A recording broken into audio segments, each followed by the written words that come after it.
8.2, power of recursive algorithms. In this part, we will use one example to see the power of recursive algorithms. All right, so first, let us look at the question. It is a famous puzzle problem, Tower of Hanoi problem. So I think most of you have experience playing this puzzle before, right? Yeah. All right, so let's look at this puzzle first. Yeah. Actually, this example we learned from CS 2250. Yeah. Because some of the material I borrowed from 2250. Yeah. All right, so look at the diagram. Yeah.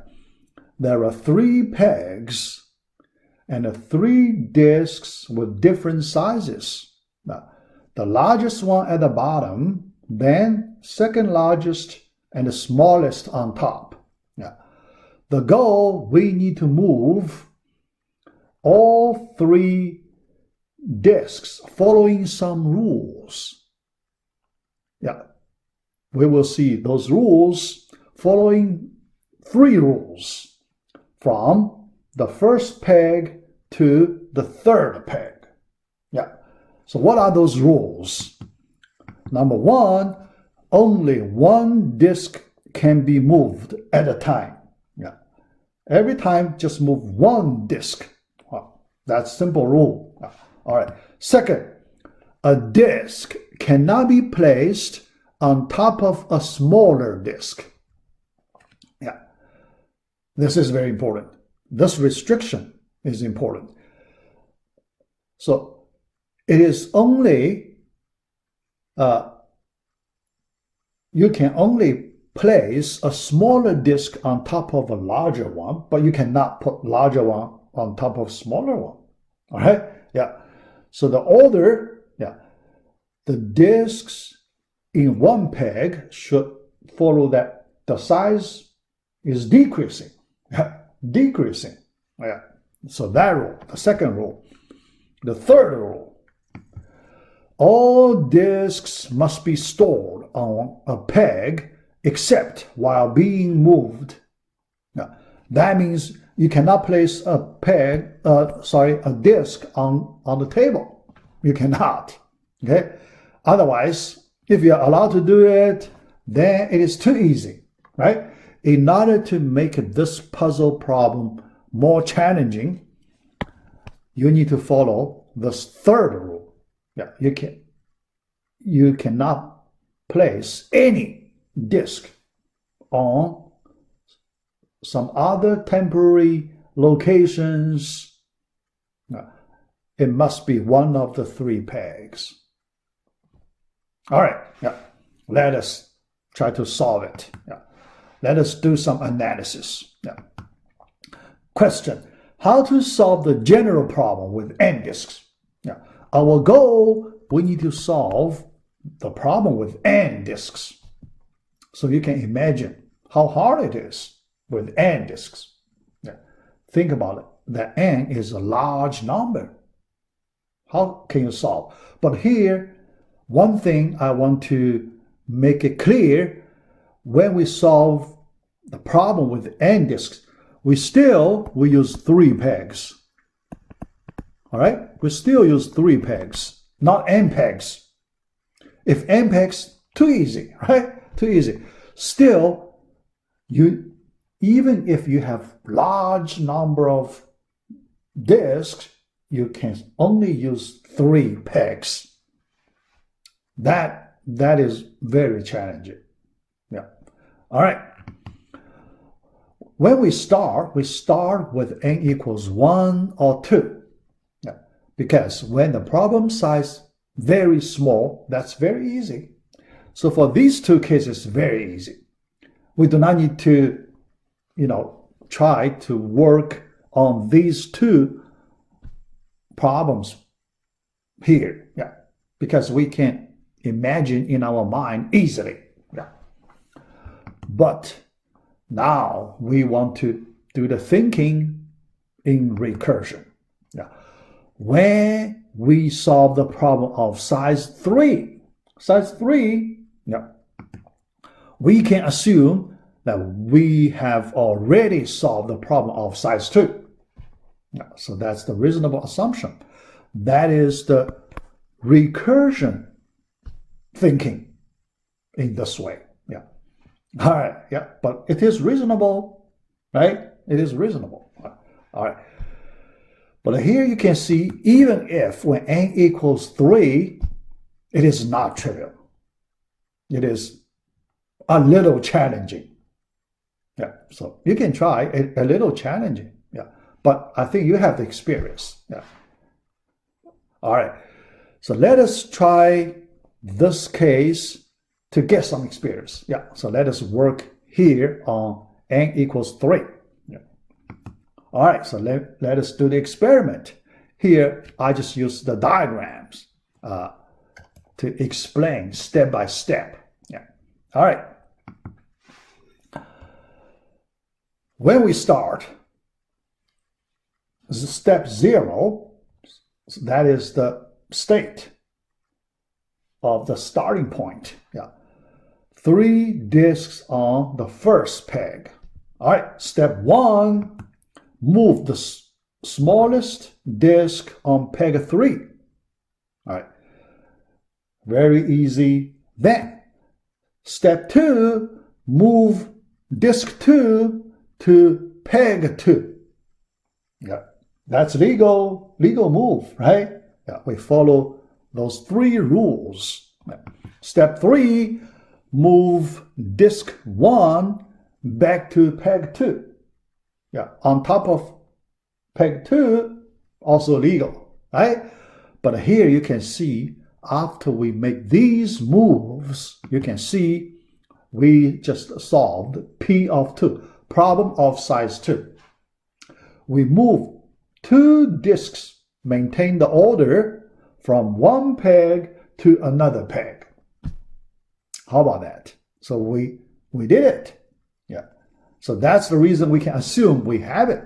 Yeah. All right. So let us continue. Step number 4. This time we can move the largest disk to the destination peg. All right. Yeah.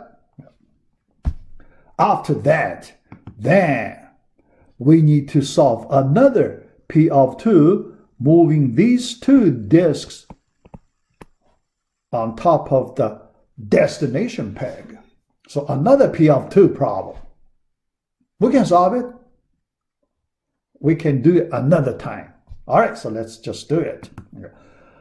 Move peg 1 back to, move disk 1 back to peg 1.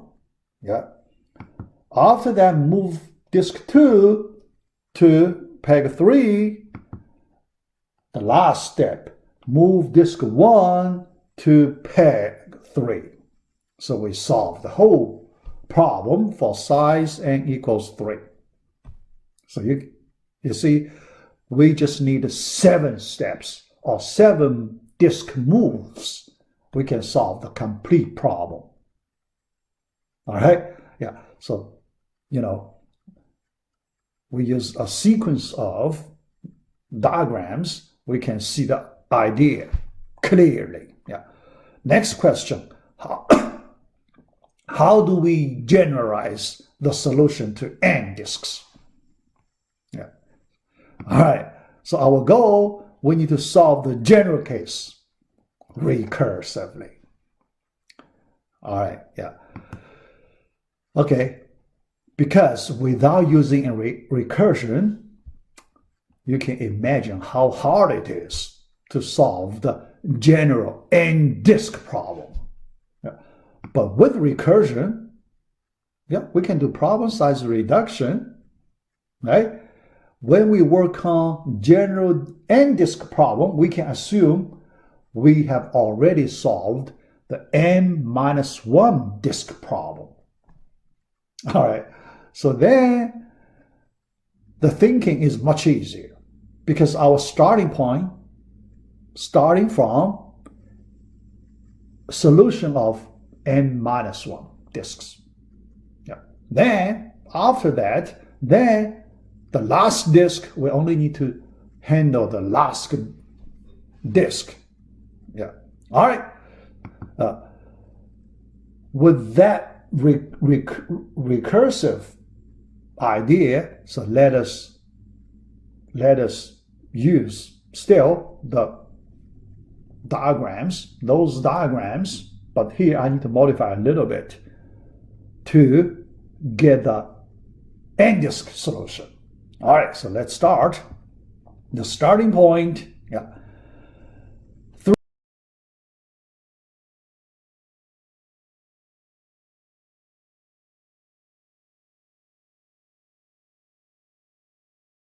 Three pegs. All right.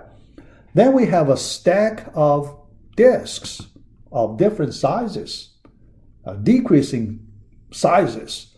But here we imagine we have n disks. Because I still use the old diagrams. It is not easy to draw new diagrams. So we just imagine we have n disks. So we need to solve the problem of size n. All right. Because we can assume we can solve the problem of P of n minus 1. Yeah, we can assume that. So let us apply that solution first. When we apply that solution, we move n minus 1 disk from peg to temp peg. All right, so we can do that. Yeah, based on our assumption, we can do that. Yeah. Next step, then we move the bottom disk to the 2 peg. Yeah. After that, the last step, we solve the P of n minus 1 another time. Yeah. So move n minus 1 disk. Although we know we need to do many moves, but we treat as a whole problem, so we can move those n minus 1 pegs from 10 peg to 2 peg. So then we solve the whole problem. All right? Yeah. So here you can see the very complicated n-disk problem can be solved using recursive thinking in this way. And it becomes much easier. Yeah. But at the end, let us write the function. Yeah. Here I borrow the CS2250 C++ function definition for the implementation here. Yeah. So you can see the meaning easily. Yeah. Move, we define move disks function. Yeah. The first parameter, the size number m, yeah, the first parameter. Then 3 different parameters for 3 different pegs. Yeah. But here we use integer numbers. Yeah. From peg, to peg, and 10 peg in this order. Yeah. Then recursion, the code calling this function recursively. Yeah. All right.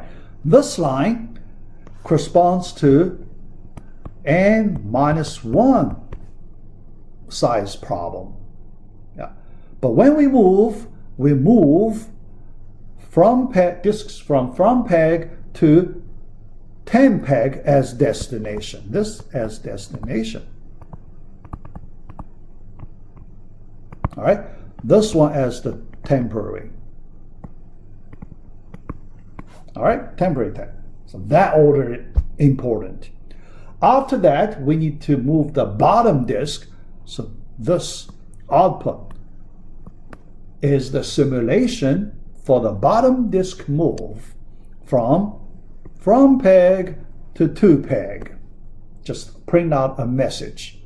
After that, we need to do another n-1 problem, but this time from 10 peg, starting from the 10 peg, the destination is the 2 peg, and the from peg is used as the temp peg. How about that? Yeah. In this way, you can see we complete the whole solution. You can see for the n-disk problem, we just needed these a few lines. Pretty simple, right? Very simple. Only these a few lines. But you can imagine, without using recursion, how hard it is. Without using recursion, how can you solve the general n-disk problem? Yeah.